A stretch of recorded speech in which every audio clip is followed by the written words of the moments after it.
Kembali lagi dalam video saya. Kali ini saya akan membawakan studi kasus manajemen risiko. Kalau sebelumnya kenapa manajemen risiko itu dibutuhkan, sekarang studi kasus. Kalau kita ngomong manajemen risiko, ini adalah saat yang tepat.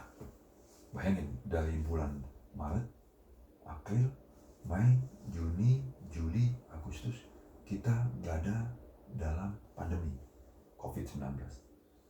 Ya, bukan hanya perusahaan-perusahaan itu terpukul, bukan hanya pengusaha-pengusaha itu jatuh omsetnya, tapi juga dialami semua elemen bangsa, tidak luput juga government.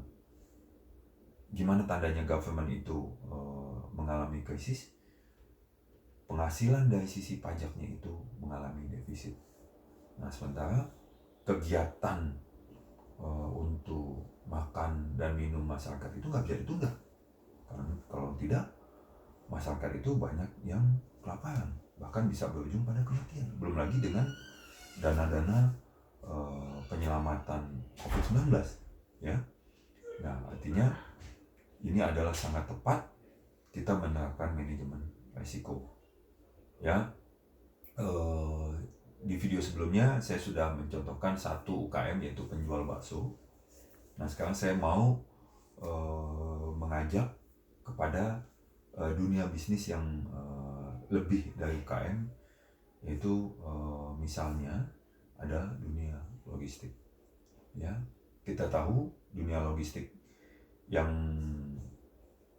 kekinian itu adalah mereka mampu, ya, menawarkan total solutions dari pintu produsen sampai pintu end user. Nah, sekarang kita bayangkan, mau ke pintu produsen, kita nggak boleh berkerumun. Mau sampai pintu end user, kita nggak boleh berkerumun.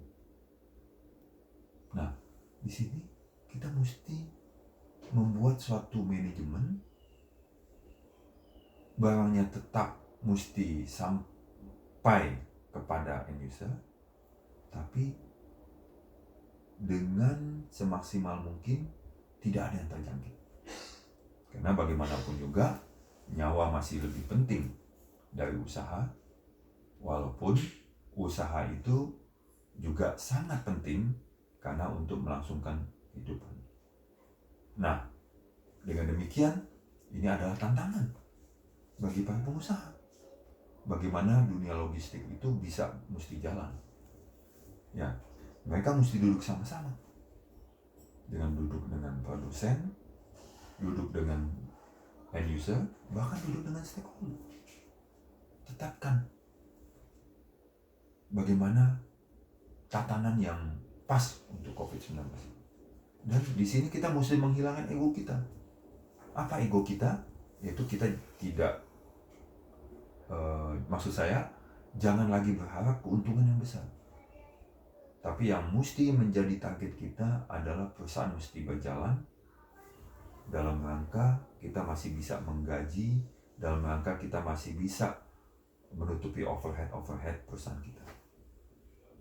Nah, inilah mindset yang mesti kita tetapkan. Implementasikan manajemen risiko, lalu kita ubah mindset kita, jangan mau untung banyak, tapi kita mesti mempunyai mindset mempertahankan perusahaan dalam rangka kita mempunyai social entrepreneurship. Ya, kita mempunyai kepekaan sosial terhadap para pegawai kita dan kepada stakeholder. Nah, dengan demikian kita mesti menyusun juga produk atau service kita itu seefisien-efisiennya, sehingga para pelanggan kita itu masih bisa untuk membeli atau menggunakan service kita. Ya, nah begitu juga ini bisa kita lakukan pada dunia usaha perhotelan, pada dunia usaha transportasi untuk wisata, ya kan, kemudian manufaktur, penambangan dan semuanya. Ya, lagi-lagi titik tumpunya adalah manajemen risiko. Ya, sebelum pandemi saja manajemen risiko itu dipentingkan, apalagi masa pandemi.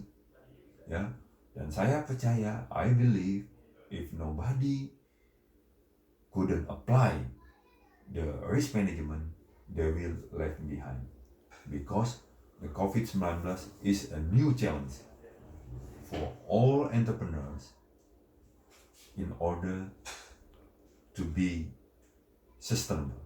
Ya, semoga video studi kasus manajemen risiko ini dapat memberikan suatu khazanah bagi para pengusaha, khususnya di dalam pandemi COVID-19 ini, sehingga kita masih mampu bertahan. Sampai bertemu pada video berikutnya. Terima kasih.